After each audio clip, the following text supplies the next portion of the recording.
So you're shopping for a computer, right? And you get hit with this wall of just confusing numbers and letters. What in the world is a CPU model number anyway? Well, you're in the right place because today we are cracking that code. I mean, it just looks like alphabet soup, doesn't it? But trust me, by the end of this, you're going to be able to look at a name like that and know exactly what you're getting. Let's make some sense of all this. All right, first up, let's tackle Intel, or as they're often called, Team Blue. Now, their naming system, it looks super complex, but it's actually a pretty logical formula, and once you see the pattern, you can't unsee it. It's kind of cool.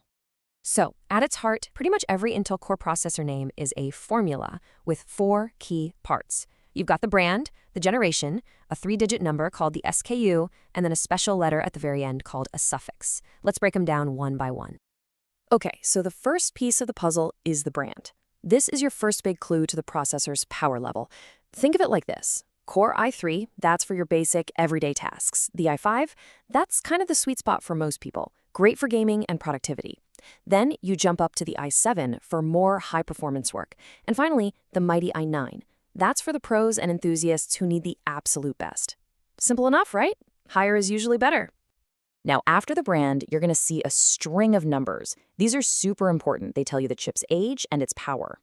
The first 1 or 2 digits, in this example the 13, that's the generation. And listen up, because this is probably the most important part of the name. A newer generation almost always means better performance, period. The next 3 digits, this 600 here, that's the SKU. It just tells you how it stacks up against other chips in that same generation. And last but not least, we've got the suffix.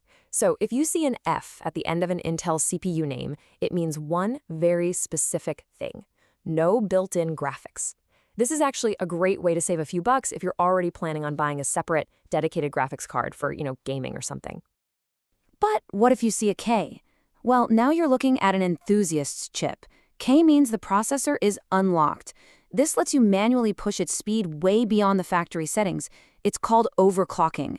It's basically a free performance boost, which is why tweakers and gamers absolutely love these chips.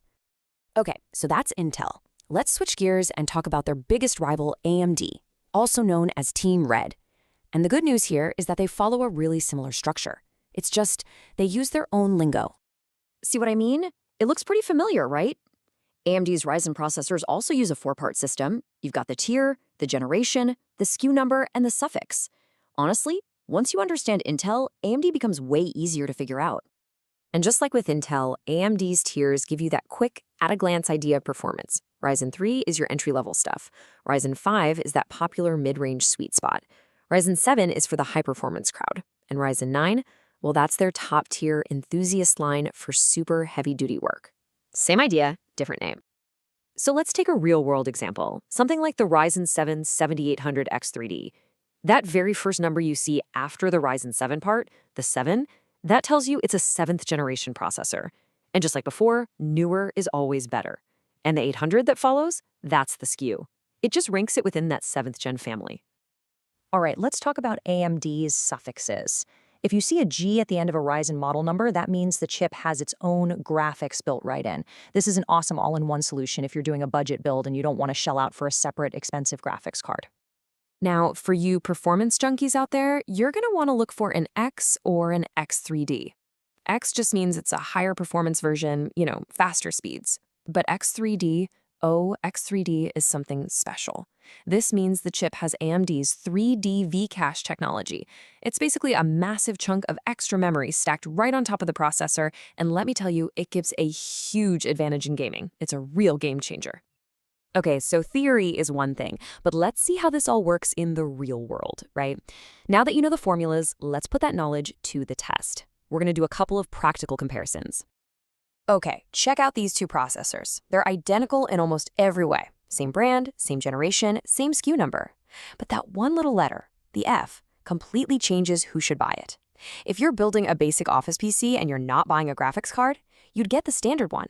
But if you're a gamer with a powerful GPU already, the F version will do the exact same job for less money. It's a no-brainer. All right, now for a much more interesting matchup. First up, we've got an old guard champion, an Intel Core i5. I mean, it's an i5, so it should be pretty good, right? But take a close look at the generation number. It's a third-gen chip, all the way back from 2012. That's a long time ago in computer years.